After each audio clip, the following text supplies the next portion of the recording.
اللہ کی مدد اور حفاظت پارٹ 5۔ ہم پارہ نمبر 4 کریں گے، دیکھیں گے پارہ نمبر 4 میں کون سی آیتیں آئی ہیں جو اللہ کی مدد اور حفاظت کے بارے میں ہیں۔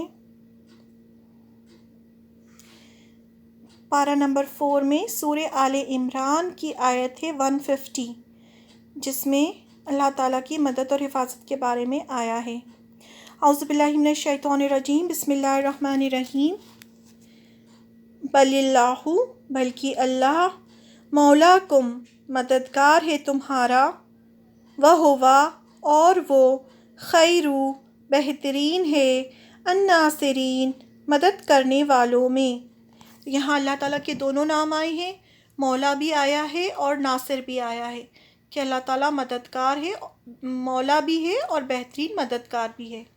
ترجمہ: بلکہ اللہ ہی تمہارا مولا ہے اور وہ بہترین مددگار ہے۔ یہ خبر کس نے ہمیں دی ہے؟ یہ اللہ تعالیٰ نے خود ہمیں بتایا ہے۔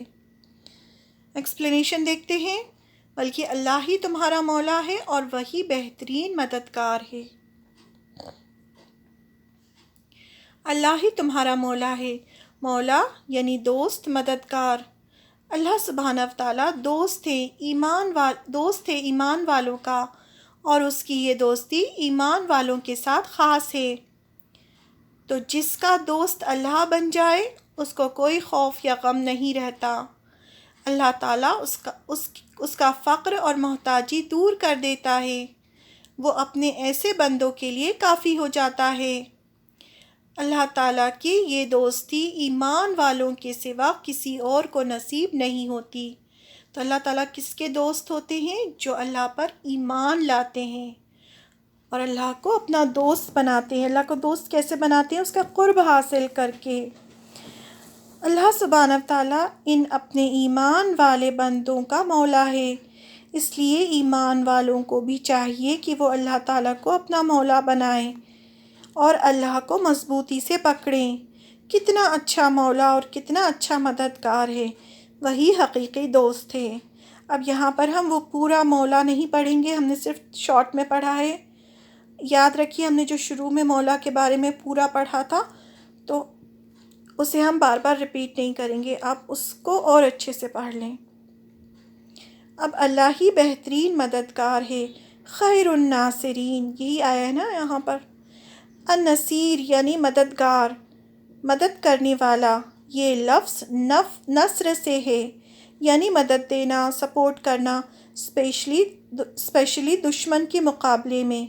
اللہ سبحانہ وتعالیٰ اپنے بندوں کے لیے کافی ہے، ہر اس بندے کے لیے جو اس پر بھروسہ کرے، جو اس سے مدد حاصل کرے، جو اس سے پناہ لے، کیونکہ وہی ہے جو خوف زدہ کے خوف کو امن سے بدل سکتا ہے، وہی ہے جو پناہ مانگنے والے کو پناہ دیتا ہے۔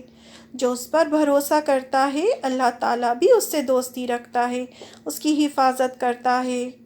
جو اس کا تقوی اختیار کرتا ہے وہ اس کو امن میں رکھتا ہے، جن چیزوں کی اس کو ضرورت ہوتی ہے وہ ان کو عطا کرتا ہے۔ تو یہ سب اللہ تعالیٰ کی صفات ہیں۔ تو اللہ تعالیٰ کس کی مدد کرتے ہیں، کس سے دوستی کرتے ہیں؟ جو اللہ کے دین پر چلتے ہیں، جو ایمان لاتے ہیں، جو اللہ کی فرما برداری کرتے ہیں، جو اللہ کے نافرمانی والے کاموں سے دور رہتے ہیں، جو حرام سے دور رہتے ہیں۔ قرآن مجید میں اللہ تعالیٰ نے اپنی مدد کا وعدہ رسولوں اور ایمان والوں سے کیا ہے۔ بے شک آسمانوں اور زمینوں کی بادشاہت اسی کی ہے، وہی زندگی دیتا ہے، وہی موت دیتا ہے، اور اللہ کے سوا نہ کوئی دوست ہے نہ مددگار۔ یعنی باقی جتنی بھی دوستیاں ہیں وہ سب ٹیمپرری ہیں۔ دنیا کے جو دوست ہوتے ہیں آپ کے ٹیمپرری ہوتے ہیں، ایک پرٹیکولر وقت تک کے لیے ہوتے ہیں، لیکن اللہ کی دوستی ہمیشہ ہمیشہ کے لیے رہتی ہے، دنیا میں بھی رہے گی اور اس کا فائدہ آخرت میں بھی ہوگا۔ پھر اور 4 پارے میں ایک اور آیت آئی ہے اس ٹاپک کی، سورہ آل عمران کی ہی آیت ہے، آیت نمبر 160۔ اس کا لفظی ترجمہ دیکھتے ہیں۔ بسم اللہ الرحمن الرحیم۔ ان اگر ینصرکم مدد کرے تمہاری اللہ فلا تو نہیں غالبا کوئی غالب آنے والا لکم تم پر، اگر اللہ تمہاری مدد کرے تو تم پر کوئی غالب نہیں آ سکتا۔ وَإِنْ اور اگر یخذلکم وہ چھوڑ دے تم کو، اگر اللہ چھوڑ دے تم کو، فمن تو کون ہے الذی وہ جو ینصرکم مدد کرے گا تمہاری، یعنی اللہ چھوڑ دے تو پھر کون ہے جو تمہاری مدد کرے گا، من بعد ہی بعد اس کے، وعلی اللہ اور اللہ ہی پر، فلیتوکلی بس چاہیے کہ توکل کرے، المؤمنون مومنوں کو اللہ پر ہی توکل کرنا چاہیے۔ تو یہاں بھی ایک بہت بڑی بات ہے جو اللہ تعالیٰ ہمیں اس آیت کے ذریعے بتا رہے ہیں کہ اگر اللہ تعالیٰ مدد کرے تو کوئی غالب نہیں آ سکتا، یعنی اگر اللہ ہماری مدد کرے گا تو کوئی ہمیں نقصان نہیں پہنچا سکتا، لیکن اگر اللہ نے چھوڑ دیا تو پھر کون کرے گا ہماری مدد؟ اور اہل ایمان کو چاہیے کہ اللہ پر بھروسہ کرے، یہ بھی خبر دی اللہ تعالیٰ نے۔ اگر اللہ تعالیٰ تمہاری مدد کرے تو تم پر کوئی غالب نہیں آ سکتا، اور اگر وہ چھوڑ دے تو اس کے بعد کون ہے جو تمہاری مدد کرے؟ ایمان والوں کو اللہ پر ہی بھروسہ رکھنا چاہیے۔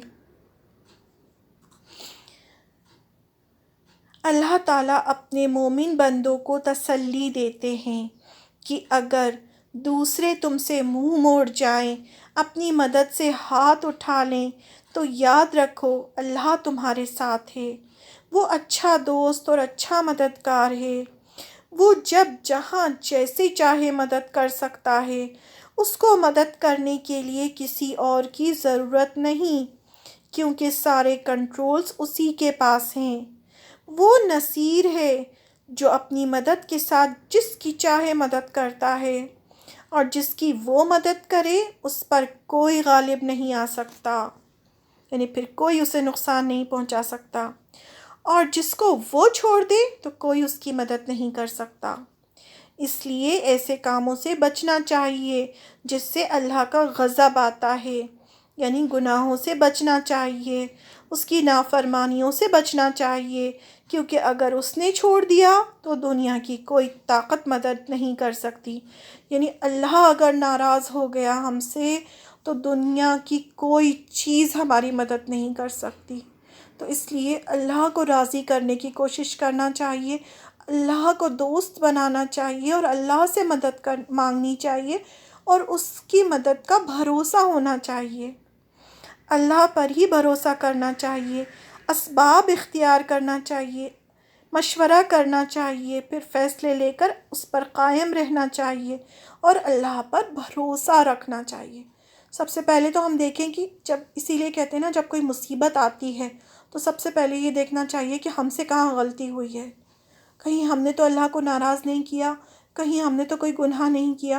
اسی لیے کہا جاتا ہے نا کہ کبھی بھی ہمیشہ استغفار کرنا چاہیے، اور کبھی بھی کوئی مشکل آئے تو اور زیادہ استغفار کرنا چاہیے، اللہ سے معافی مانگنا چاہیے، یاد کرنا چاہیے کہ ہم نے اللہ کو کہیں ناراض تو نہیں کیا، صدقہ کرنا چاہیے، کہتے ہیں نا صدقہ کرنا اللہ کے غضب کو ٹھنڈا کرتا ہے، تو کہیں ایسا تو نہیں کہ ہم نے اللہ کو ناراض کر دیا ہو، کہ اللہ کا غضب اترا ہو تو ہمارے اوپر یہ مشکلات آئی ہوں۔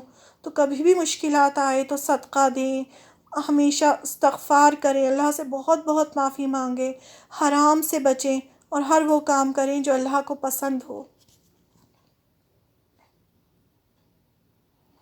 تو 4 پارے میں بس یہی 2 آیتیں تھیں۔